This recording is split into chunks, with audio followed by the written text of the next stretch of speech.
or someone you'd like to see it again later, you will certainly be able to do that. So that is going on.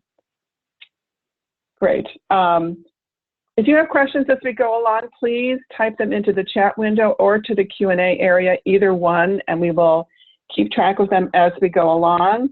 And hopefully we will have time for them at the end. We've planned that way.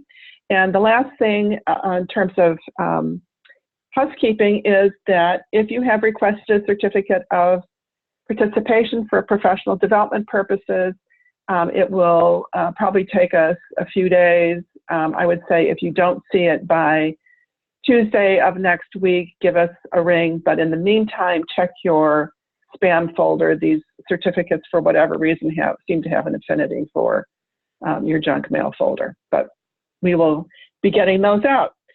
So without any other further ado, I want to introduce Terry Doyle.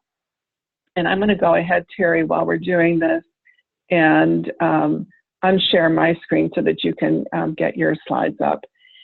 Well, Terry is an author, nationally recognized educational consultant, and professor emeritus of Ferris State University, where he taught for 38 years.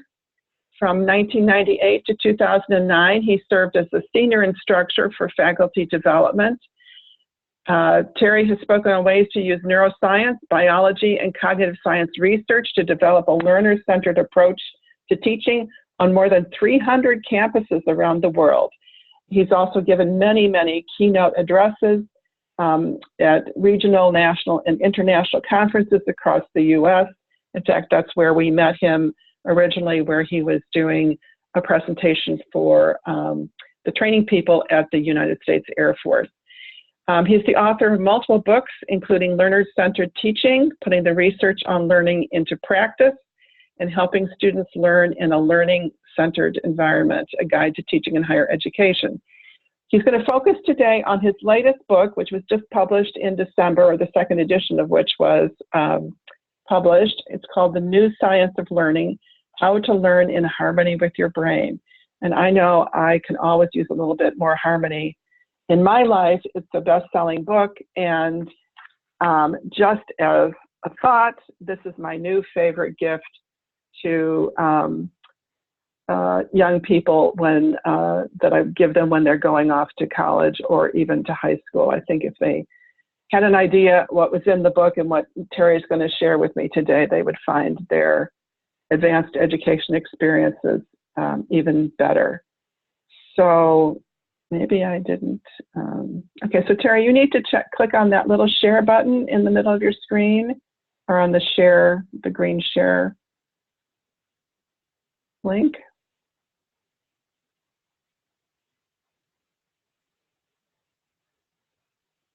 There we go.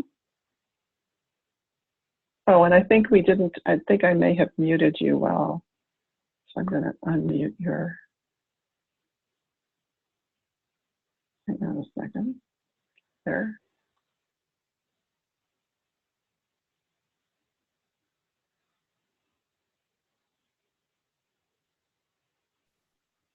Okay, Terry, you're unmuted. You should be ready to go. Can you see my slides?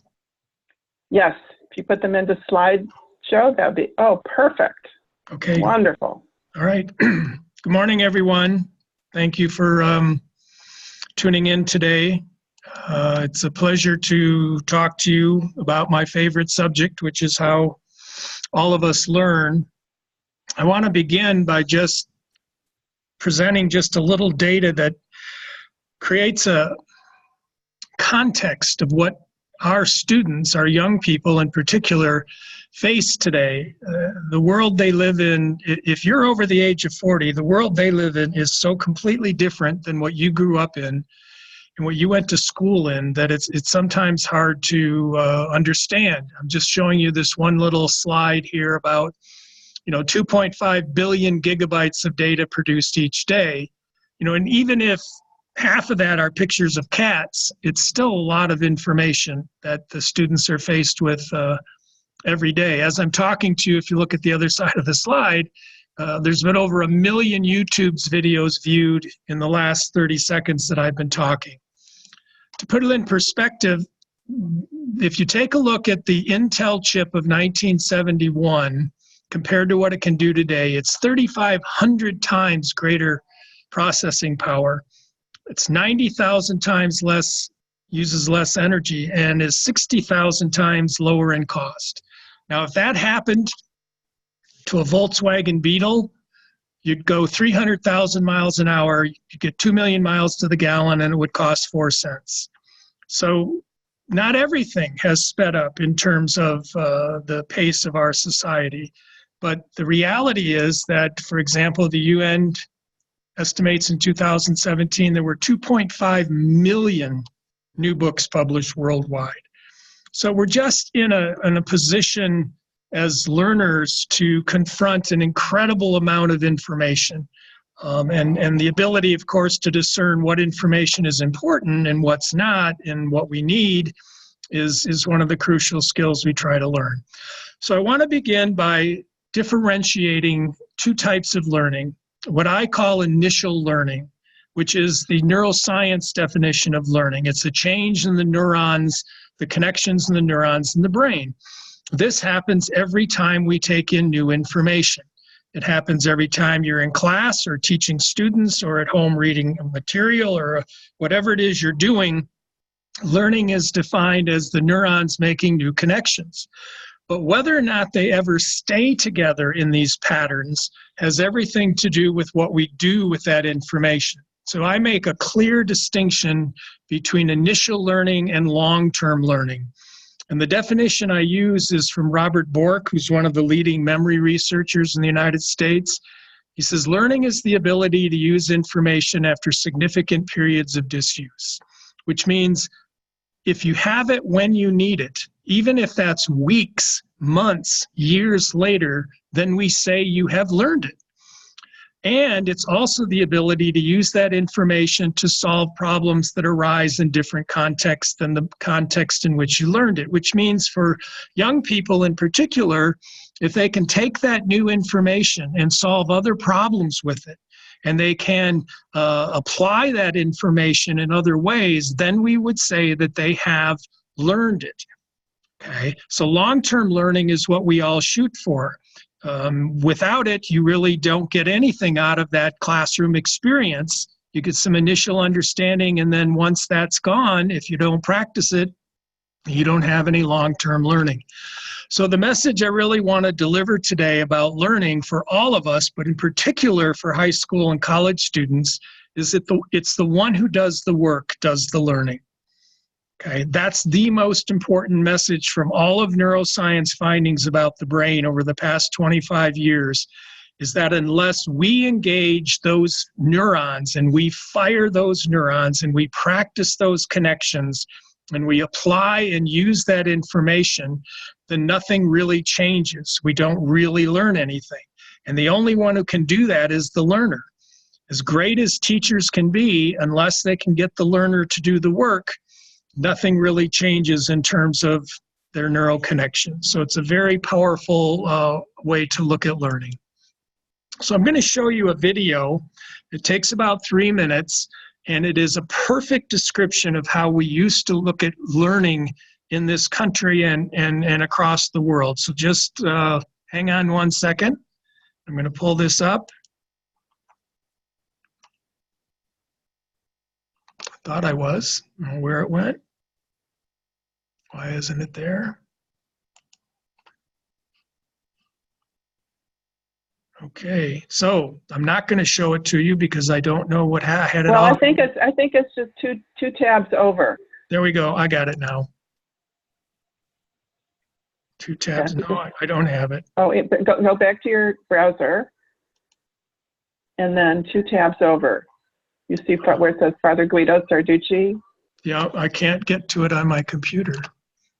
I can't. The material yours is at the top, and.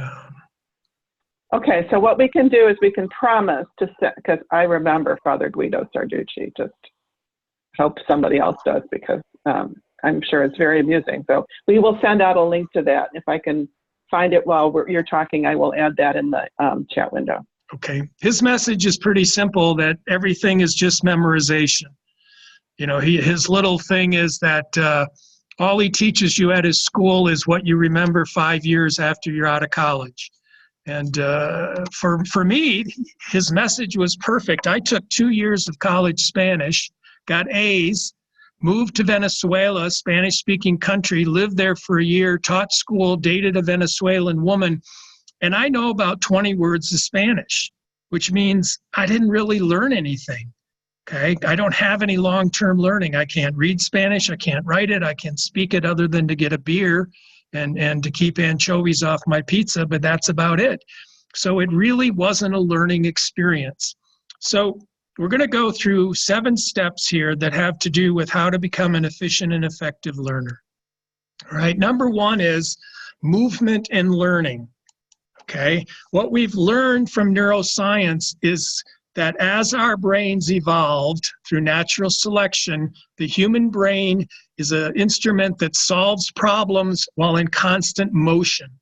Okay, in other words, a brain is in motion is a much better learning machine than a brain sitting still. So in many ways, school has it all wrong.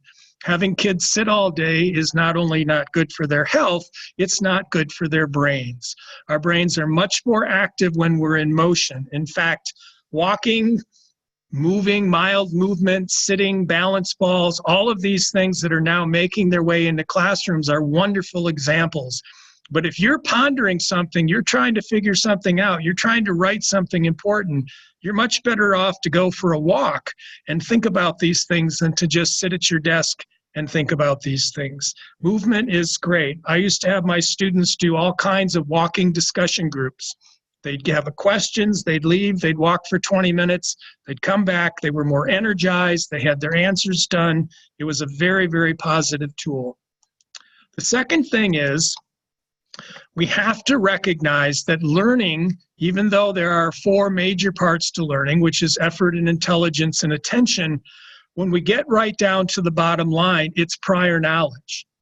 If you're a teacher listening to me today, Danielle McNamara's research is pretty profound. What students really knew about the topic had the biggest effect on learning. So we have to check prior knowledge, and we have to build in missing prior knowledge, or we don't put the student in any position to really be a successful learner. So it isn't enough for effort or intelligence. And I use myself as an example. I think I'm a pretty good learner and I've been successful. But if you put me tomorrow in a trigonometry class, since I haven't had math since high school and I never had trig, because I have no prior experience, all of my intelligence and all of my effort really isn't going to make any difference. I'm just not going to be able to handle it until somebody really builds a lot of prior knowledge in order to help me be successful. So it's a huge thing as we think about the learning process is, have we checked the prior knowledge of our students? See, the brain's goal is to establish patterns of learning. So the more prior knowledge a student has, the easier learning usually is for them. And it's such a key in the teaching learning process in schools. Okay, and if we don't fix it, then we're really diminishing the chances of our students being successful. And fixing it means, 1, identifying what's missing, 2, using the infinite resources of the internet to supply the student with the knowledge and skills they need to bring them up to speed, and having activities prepared that they can engage in order to be successful doing that. It's just such a crucial part of the learning process. The next thing is attention, and anyone who's ever been to school has heard a teacher say, please pay attention, look at me right now, this is going to be on the test, please pay attention to me. Attention changes the way the brain operates, right? When we pay attention to something, we are preparing ourselves to learn, we're creating neural connections, and as soon as we attend to anything that we want to learn, we bring online cognitive processes needed for new learning to take place. So attention is huge. It's one of the 4 key elements of learning, along with prior knowledge and intelligence and effort. So here are the factors that seem to have the greatest impact on whether or not we attend to something. Number one is our arousal level, which means, do we see it as meaningful, relevant, and interesting? This is from a teaching standpoint, one of the things teachers have great control over. They need to be very, very capable and very engaged in making the learning meaningful, relevant, and of interest to the student. When we do that, then they have a much greater chance of attending, and if they attend, then they can learn. The second part, the second step, is that learning is about, or attending is about, whether or not it's new information or it's automatic information. The example would be, if you're a good reader, you don't attend to the text in the same way that a new person learning to read does. You're an automatic reader. You don't look at the sounds of the words. You don't even pronounce the words. You're stringing the words together to make meaning. But if it's a new task, something you really have to work at, then attention becomes crucial to your success. Because you don't have those automatic processing things going on. The third thing is, we attend according to our previous experiences. And this is one of the dilemmas that faces K-12 teaching and college teaching, is, have the students had positive learning experiences in their previous schooling? If they haven't, then they tend to look at the next schooling as being the same. Therefore, why should I pay attention? It's just the same old boring stuff that it was in 11th grade or 12th grade or 6th grade. So we're kind of guided by our previous experiences. So we attend if it's meaningful, we attend in particular if it's new and challenging, and we attend if our previous experiences have been worthwhile and have guided us to say, wow, this is new, I want to go after it. The next thing we know about attention is that emotion engages the attention pathway in the brain. We actually have an emotional pathway in our brain. Some people refer to it as the dopamine pathway. You know, dopamine's power is that dopamine motivates us to want to learn. There's some misunderstanding these days about dopamine. It's not really a reward chemical, it's a motivational chemical. In other words, when we have dopamine in our brain, it motivates us to learn new information and engage in new experiences.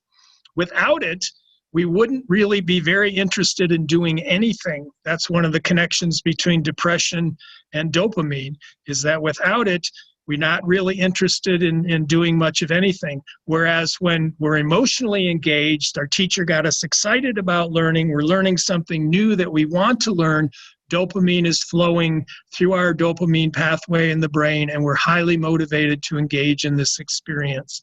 Emotion has a great deal to do with learning. Okay, and then finally is whether or not we remember something has so much to do with our initial encounter with it. In fact, the more elaborately you encode the new information at the moment of initial learning, the greater likelihood of remembering it later. So the goal is to make it detailed, make it multifaceted, and make it emotional. Because what happens is the neural pathways that are formed when you learn something new are the exact same neural pathways that the brain stores that information as a memory. So that new neural pathway, the more detailed it is, which means it's more likely to make connections to other neural pathways, the more emotional it is, the same thing, make more connections to emotional pathways, the greater the likelihood that you will remember it in the future. So the initial moments are crucial to learning. The quality of our initial encoding, in fact, in many cases, is the greatest predictor of learning success. This is a message we have to get to young people. They have to understand that paying attention, especially the initial moment of paying attention to new things, has a profound effect on whether or not you can understand it and can retain it later. Okay. The next thing is we learn according to things that are important to us. So I'm just using college as an example for a clear rationale. You know, what is the purpose of college today? Well, in a broad stroke, it's to help students become lifelong learners. Many of the students in high school today will live to be 100 years old. And I tell them, I've told them many times, I said, one, if you get Social Security, you'll get it at 92, you won't get it at 62. And secondly is, that if you want to stay employed, you're going to have to continue to learn the rest of your life. The path of change is extraordinary. I kind of showed that at the beginning of this webinar. Also, college is designed to help students gain employment and to keep that employment, which is also part of being a lifelong learner. And the third thing, its rationale is to meet the survival needs of the learner, which is all those things that the learner's interested in learning and doing, everything from lifestyle to their own value systems. All of those things are rationale. So the reason this is so important is the brain constantly prioritizes everything that's going on in our lives. Every time we encounter new information, the brain is making a decision to say, is this important? Is this interesting? Should I be paying attention to this? Do I want to know this? So to get students and ourselves to not be bored or prioritize other learning, we have to make sure that we have a clear reason why we're doing this. And that's true of us as adults, no matter what our age is. We want to know, why do you want me to do this? You know, why do you want to put new sidewalks in my neighborhood and have me pay for it? I need a really clear understanding of that if I'm going to support it. And it's a process that goes on from the beginning of our lives into the end of our lives. Okay. So the next item is, how do you prepare the brain to learn? One of the most fascinating things that has happened in the study of the human brain is we have learned how hydration, diet, exercise, and sleep impact our ability to learn. The more we can communicate to our young people in particular, but especially to ourselves and to anyone in school, how these 4 factors impact learning will do them just a world of good. Let's start with being hydrated. Sounds easy enough, except when you go to bed at night, if you sleep for 8 hours and the last time you had something to drink was 8 or 9 o'clock, you've gone 10 or 12 hours without having any fluids in your system. And some research indicates that we might lose as much as 2 pounds of water when we sleep at night, just through respiration, just through breathing in and out. So even mild levels of dehydration alter our moods, our energy levels, and our ability to think clearly. By mild, I mean as little as 1.5% loss in normal water volume. So we're not talking about a lot. We lose as much as 2 pounds while we sleep.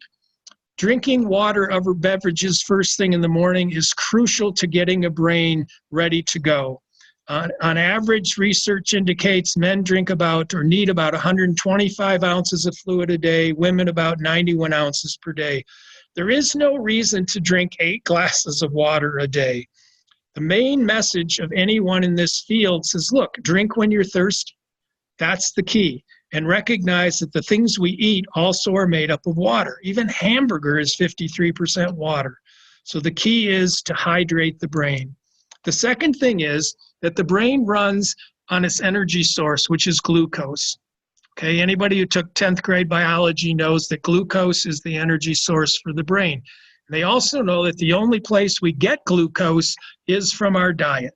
So what we eat and when we eat has a tremendous impact on how well our brain is going to manage to have the energy that it needs. So it's not just what we eat, a balanced meal, it's the timing of those meals. Students and young people need to know, eat before learning, eat before studying, eat before a test.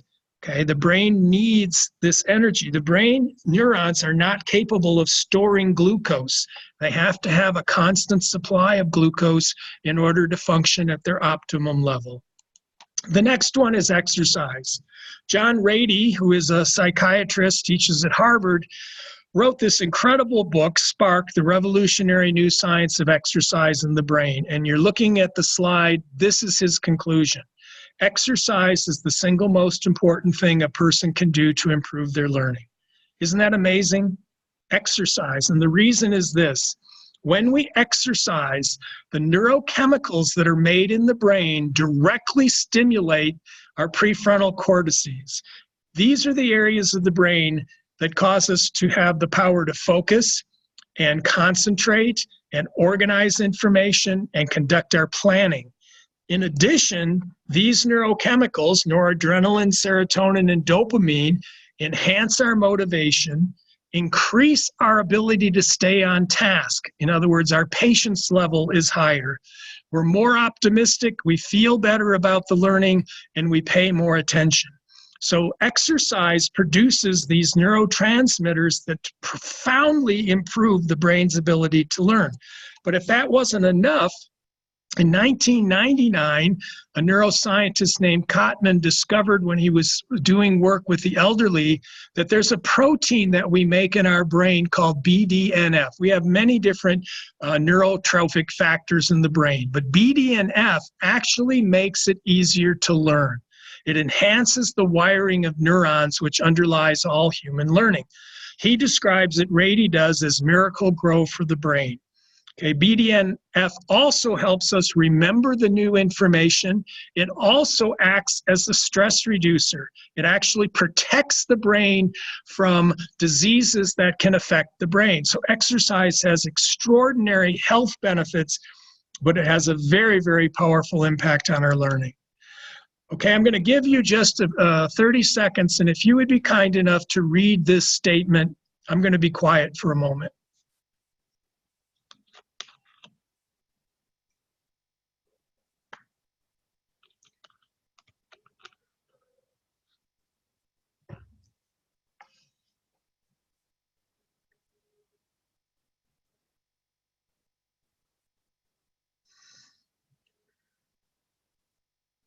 So are you interested?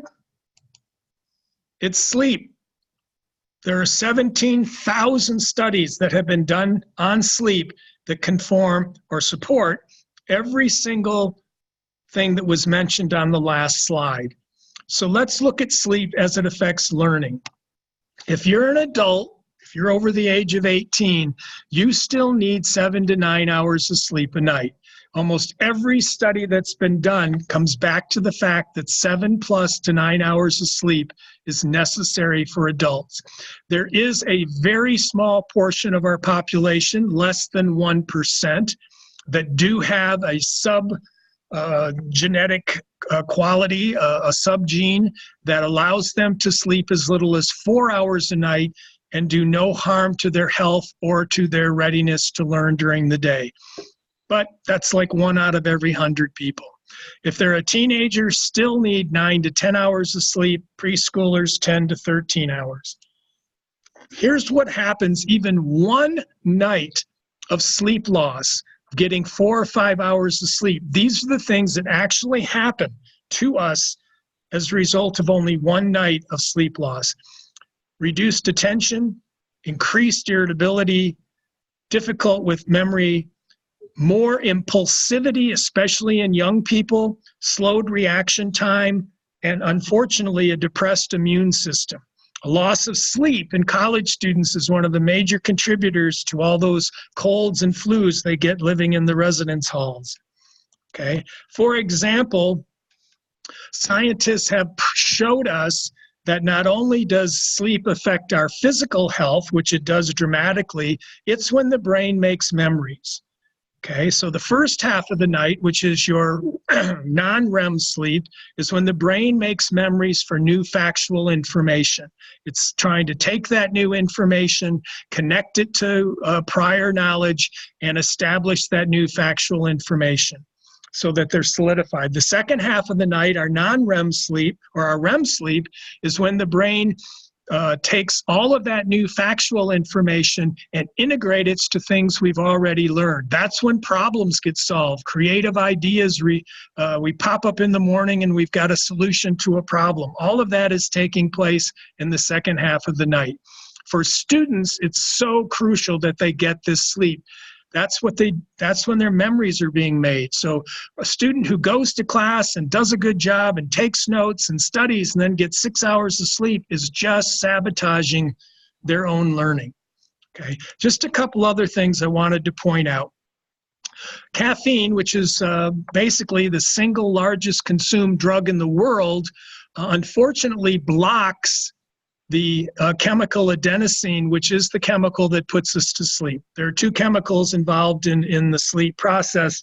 Most of us are only familiar Um, with the first one, caffeine blocks the release of adenosine, which is the second one, and it has a half-life of 5 to 6 hours, which means if you don't, if you stop drinking caffeine about 4 o'clock in the afternoon, you should be okay if you're a 10 to 11 p.m. bed person.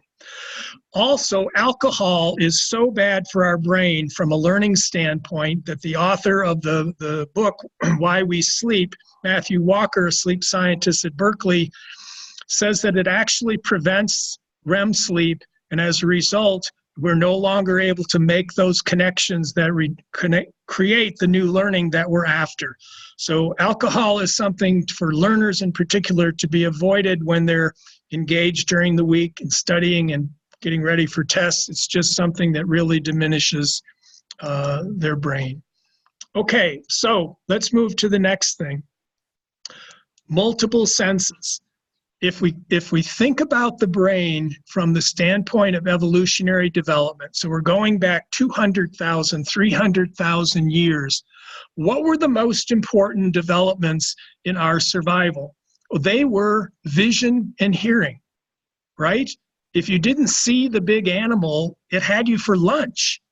You know, if you didn't see the bad weather coming in, you couldn't protect yourself. If you didn't see the food source, you couldn't hunt it down to survive. If you couldn't hear the animals, if you couldn't hear the storms, if you couldn't hear the cries of the children, all of these things were built into a brain that is a powerful, powerful visual and auditory learning machine. Okay, in fact, 33% of our brain is devoted just to vision.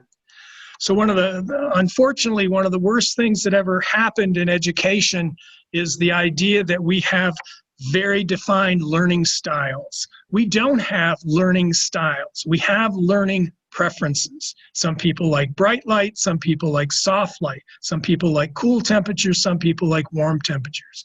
But to say to anyone that you're not a visual learner or an auditory learner is nonsense. Evolution made you an auditory and visual learner. So as we use these sensory pathways, our brain makes memories for every sensory pathway. We make memories for touch, we make memories for smell, we make memories for sight, for sound, all of these. So the more senses you use, the more pathways you have, which means the greater your chance of understanding the new information because you have prior knowledge in each of these sensory areas, and the greater chance of recalling it later as you've made connections to prior knowledge in all of these sensory areas. So the more senses you use in learning, the greater chance of understanding, the greater chance of recall, both teaching in a multisensory way and studying in a multisensory way. Most young people don't realize that smell is actually the most powerful memory cue we have. So keeping a pleasant smell by their side when they're studying each individual subject, a different smell for each subject, is actually a great way to cue those memories. Even if it's just a little bit of perfume or a little lotion, it doesn't have to be anything too significant, but something they can then take with them to school. A little lotion on your wrist, that smell actually can trigger retrieval of information. And here's a list of some of the very basic kind of learning processes that are multisensory. My background is actually in reading and learning disabilities, and I taught reading for many years at the university level. And one of the most powerful tools we teach readers is annotation, because annotation requires translation of new reading material into our own words, and it requires a tactile experience. We're touching the pencil, we're moving the pencil, we're writing information. So all of these are examples of the kinds of things that improve your multisensory learning. Okay. The next thing we know about the brain is the brain does everything in patterns. Okay, so if you think about how do I learn something new, I'm really connecting the new information to a pattern of information that already exists in my prior knowledge. When we recognize patterns, we automatically have understanding of what's going on. So what I'm going to ask you to do now is I'm going to show you a couple slides and just ask you to think which would be easier for you to learn and remember. Okay, I'm going to come back to this one. So here's the one slide. All right, so everybody take a look at that. And here's the second slide. Okay, so first slide or second slide, what was easier? Well, if you're like everyone else I've ever done this to for 25 years, it's slide number 2. Why? Because slide number 1 is 10 unrelated, unconnected numbers, even though it's the exact same numbers that you're looking at on this slide. What we did with this slide is we chunked it, right? If you're a teacher, you know what we're meaning. We chunked it into 3 more meaningful pieces of information. Now we have a phone number, something that is a pattern we've recognized for most of our lives, okay? So now I'm going to show you another slide, and I want you to tell me, although you can't, I want you to think about what is the pattern that you're looking at. Okay, ready? What's the pattern? So actually, we did have a couple people type into the chat window, so Good. they all said 2. So Good. now we have slide 1. All right, so here's the pattern, right? It's all 3-letter combinations. By the way, NRA is National Reading Association, not National Rifle Association, just so you know. But what happened is our brain looked at that first set of letters, immediately came to the conclusion that it doesn't recognize a pattern of meaningful language. In other words, it didn't find a word, it didn't find a name. So what did it do? Because I told you there's a pattern, it started looking at individual pieces of the letters. Once it saw a 3-letter combination, it said, I bet the whole pattern is 3-letter combinations. That's how our brain approaches new learning. It looks for some kind of meaningful pattern that it recognizes, that it can put together with other information that it knows. Okay? So, as I mentioned, we cluster information when we learn it and when we teach it. What it means is you put the things together that share something in common. By doing that, each of those is connected to each other. So from the standpoint of memory, if I remember one of the 5 pieces of the cluster, I'm likely to remember all of them because they're all related. They're all interconnected. The worst thing we do in teaching is teach isolated individual bits of information. That is the hardest thing there is to learn and remember. What's easy to remember is information that is clustered, that is connected, that shares meaning, and that has the ability to be queued up from any part of the, for example, if we're looking at research, interviews, outlining, internal library, all of those can get connected. They become much easier to retrieve and to understand about the writing process. Okay, so last thing about patterns is, especially because as I mentioned, I was a reading teacher, there are all kinds of firmly established patterns in text material. If you're looking at a high school textbook, junior high textbook, college textbook, 90% of the time, the first sentence of every paragraph is the main idea.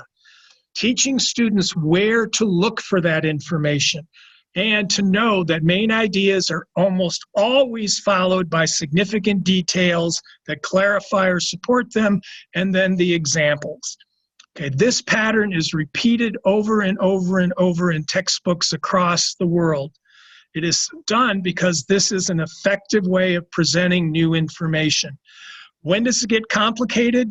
When we move you outside of your pattern comfort area. Anytime if you've been in graduate school, had to pick up a journal that you'd never read before that does not have this same pattern, it became more difficult reading. The first time I ever picked up a law journal and realized that every page has only 1 or 2 sentences and then 15 footnotes to go with it, it became a different kind of reading experience. So teaching the patterns of the content material and teaching students in these patterns. Okay, these are the most common patterns to anyone who went to school in the United States. Similarity and difference, cause and effect, comparison, contrast. But the most powerful pattern of all is using your own words. Why? Because you've been using them since you were 18 months old. And let me show you a study that proves this. Vilensky Study which was in 2013, they reviewed 10 different learning strategies that consistently are used by students. And what they learned and their finding is that any activity that required the students to put the information into their own words resulted in better learning. Okay, this is the way I taught vocabulary. You didn't memorize a definition. You took the word, the definition, you translated it into your own words, and you had to use it in a sentence grammatically correctly and meaning-wise correctly. In other words, you had to put it into your own language. If you're looking to as a way to improve your memory and improve your learning, you want to translate things into your own language. Very powerful tool. Okay. The last thing about patterns is that we get so used to seeing a pattern a particular way that when it suddenly isn't exactly what we think, we sometimes think it is. This is what can happen to doctors, okay, or any professionals. They've seen 15 patients today who all have the same symptoms, and they just start saying, yeah, you got a cough, you got a cough, you got a cough.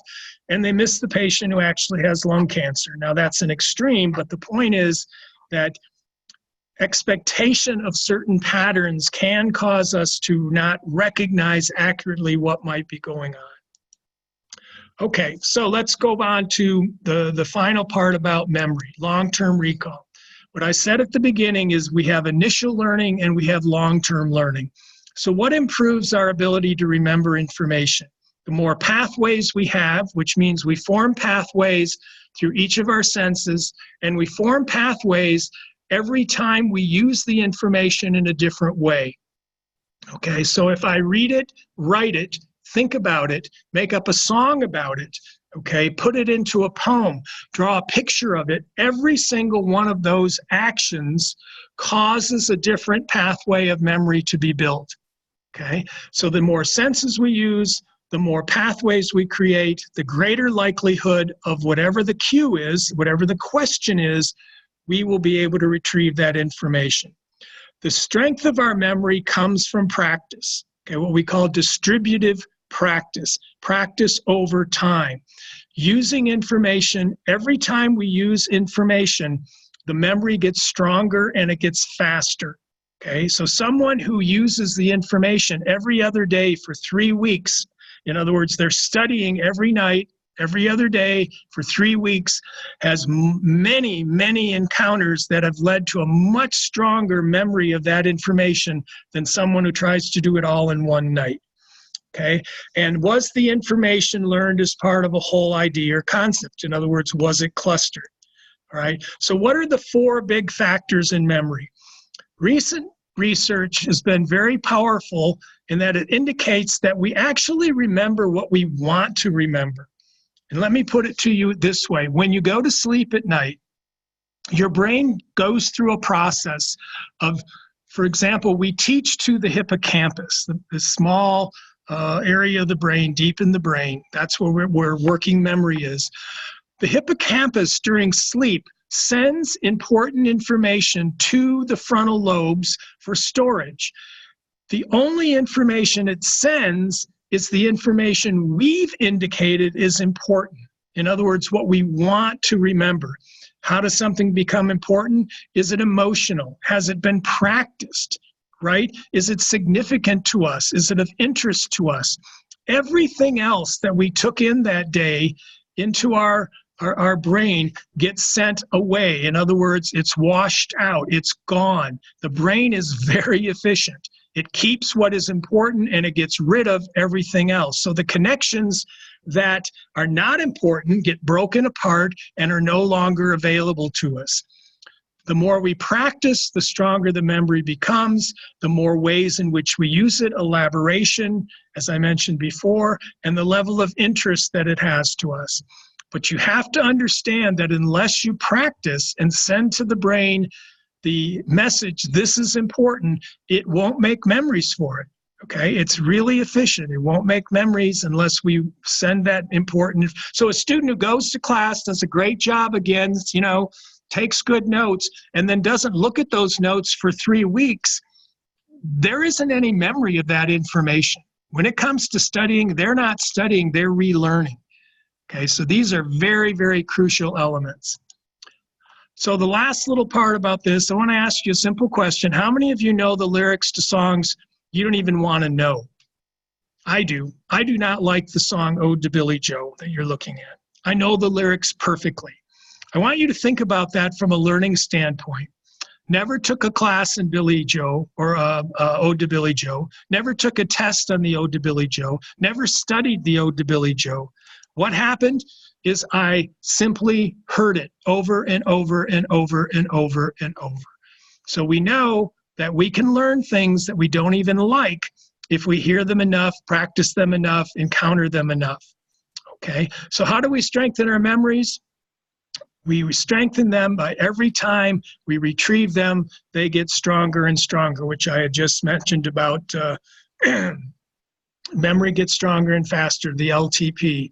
The long-term potential for that to be retrieved happens when we practice. Okay, so I'm open for some questions. And I guess I'll ask Betsy. Great. Yeah, so that was wonderful. It brought so many ideas to my mind. One of them had to do with attention and really the brain's role in survival, which is why our brains developed the way they did. It's all about survival. And I was remembering an example you gave yesterday when we were chatting about some of the girls in your class. It tended to be girls rather than boys, but I can't rule out that there were some boys who seemed to spend their time in class looking at shoes online rather than looking at their paying attention to what was going on in class. Right. And if there's some, for all the women in the audience, I told Terry that I thought that for some girls, shoes probably were a survival matter. They seem to be. Anyway, they seem to be important. So we did have some questions. One is a very broad question. I'm not sure how we can get at it, but how does, one person asked about how a teacher goes about identifying gaps in knowledge. And I don't, obviously it'll depend on the subject and the grade level and things like that, but could you talk a little bit in general about how, maybe some examples of how you really tried to get at prior knowledge of your students and how you adapted based on that? I would actually do three things. One is I would prepare a pre-test, which was really just a set of questions that I thought anyone entering my class should already know or be familiar with. Do you know how to do this? Do you know how to do this? Do you know how to do this? Do you know how to do this? And I think most teachers think about doing that, and many of them do. If you're teaching an Algebra 2 class, you go back and give an Algebra 1 pre-test to make sure the students are remembering what they learned in Algebra 1, and then you may need to take a day or two to fill in. A lot of times they just don't immediately remember it, but with some prompting they do. The second thing is just questions, just having a discussion with the students. And I can do this actually on an ongoing basis. In other words, I can do it before each topic that I introduce. I can run a series of questions that say, okay, tell me what you know about this, tell me what you know about this. And then I can realize that, okay, I've got to fill in some missing information here before we move forward. The third thing is you can do it all online. You can set this up in advance and have the students go online and take quizzes or tests or questionnaires that you want them to answer.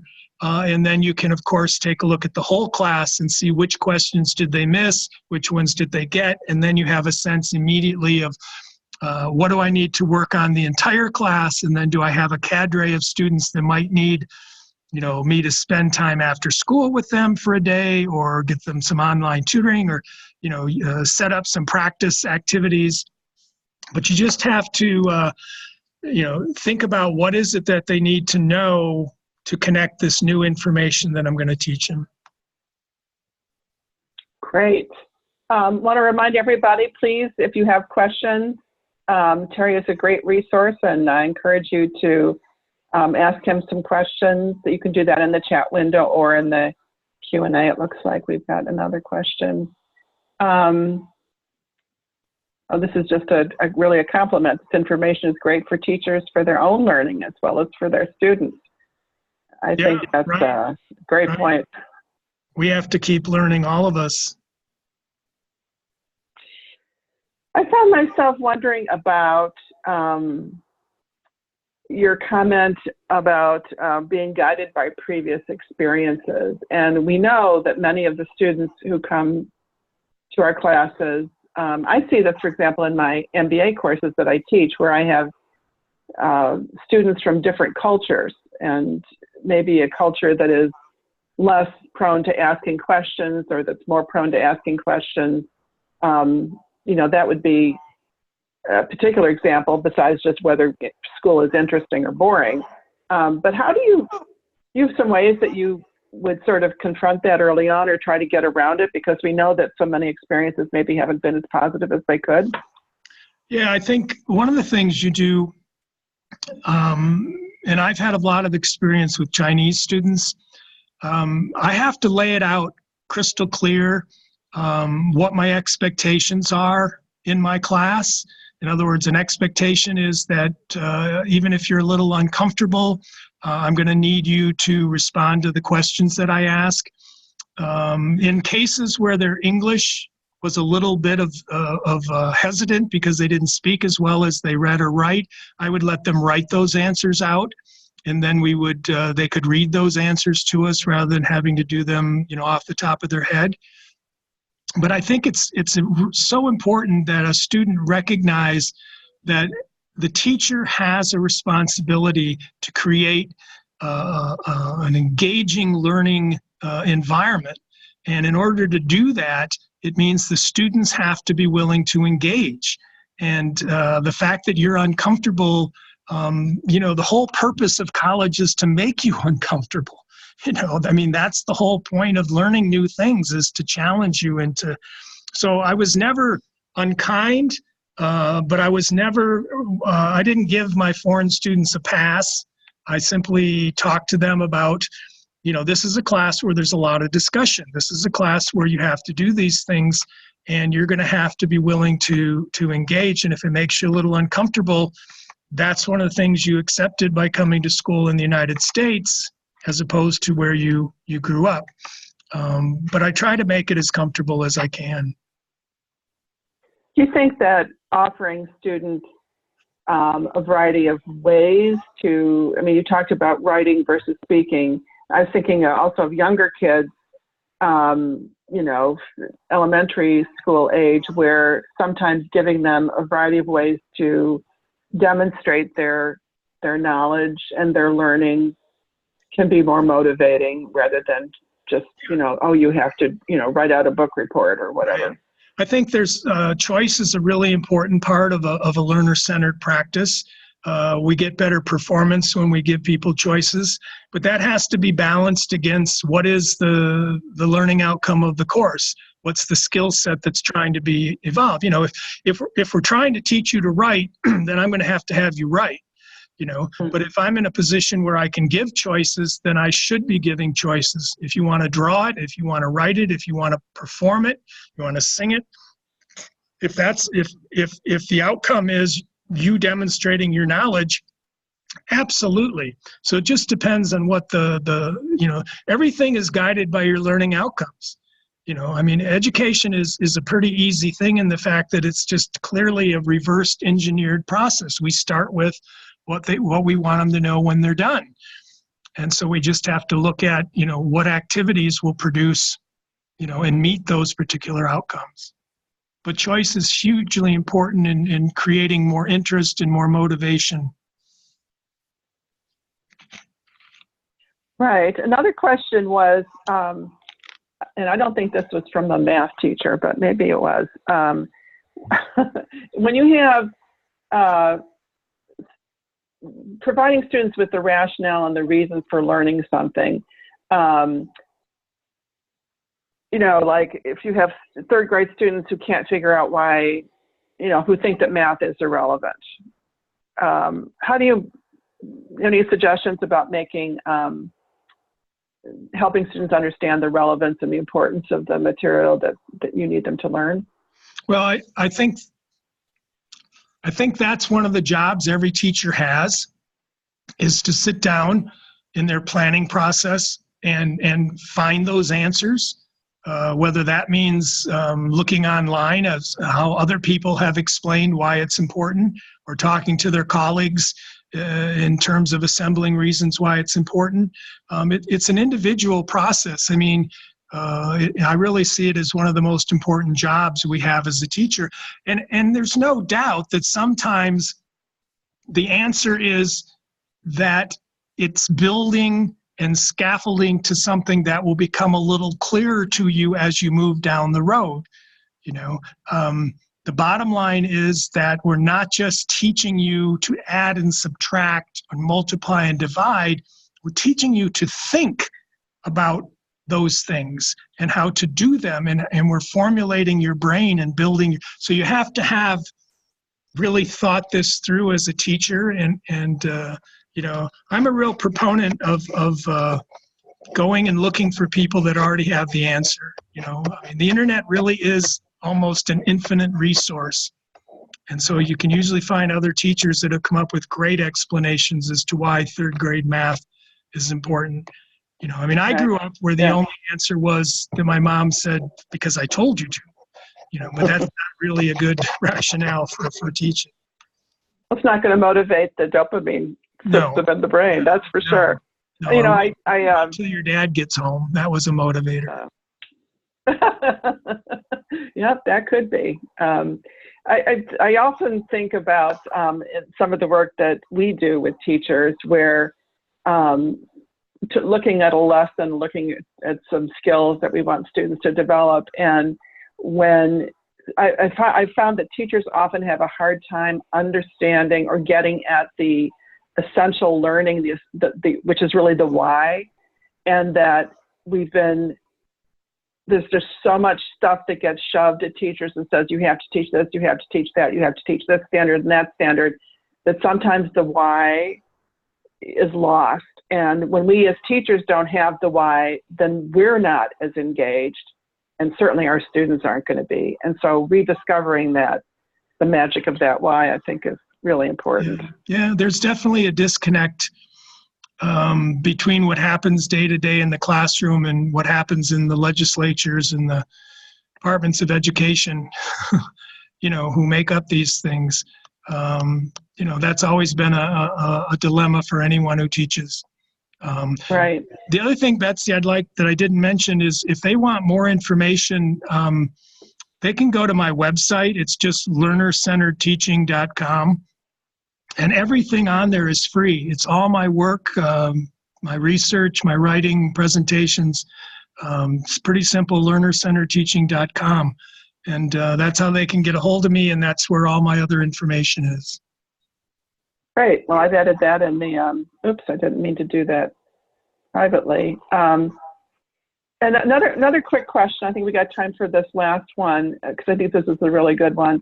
Do you have any specific suggestions for increasing movement in the classroom and getting buy-in from administrators? So there are a lot of school administrators who think a really good learning classroom has every student in his or her seat focused on their desk. Yeah. And clearly you said that's not the case. So any suggestions? Yeah, I think that my answer is always the same. Give them the research, provide them the research, and ask them, okay, this is overwhelming scientific research that movement improves learning. Every aspect of learning is improved. How are you going to, as an administrator, then deny that this exists? That's number one. Number two is you can get the kids up moving from group to group. Even if they're only moving a little bit, if you're using groups, every 5 minutes, somebody gets up, moves to a different group. You can have them parading around the classroom, looking at each other's work. In elementary school, you can take them on a walk. You know, you can, in college, I sent them on a walk by themselves. They had 20 minutes, they had to walk around campus and answer the questions, and it worked beautifully. I had my own classroom, had 23 balance balls in it, even as a college classroom. I bought them myself. They could sit and bounce. You just have to create first you have to have the impetus, which is the research.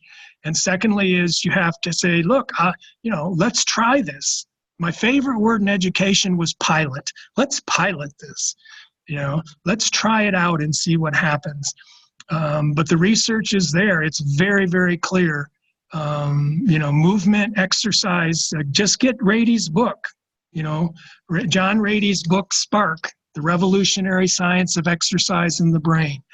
It is overwhelming how powerful exercise improves learning, and any kind of movement is good for learning. That'd be a great topic for a professional and learning community to talk about. Yeah, absolutely. See if there are ways that you can come up with that would be that seem reasonable and not as chaotic in a Right. elementary. Yeah, absolutely. Okay, so we've definitely hit our stopping time, and I'm sure we could go on for a long time. There's been a lot of comments, Terry, about how wonderful the information has been, how much people enjoyed the presentation, and thought it really was applicable on many, many levels. So I want to thank you so much for participating today and for sharing all of your incredible knowledge and all the really research-supported strategies that mean we don't have to run against the wind anymore. That's right, Betsy. Thanks for having me. Thank you, and everybody, thank you so much for participating in your time today. We look forward to seeing you on another webinar sometime soon, and I hope you have a great rest of your day and the week. Take care, everybody.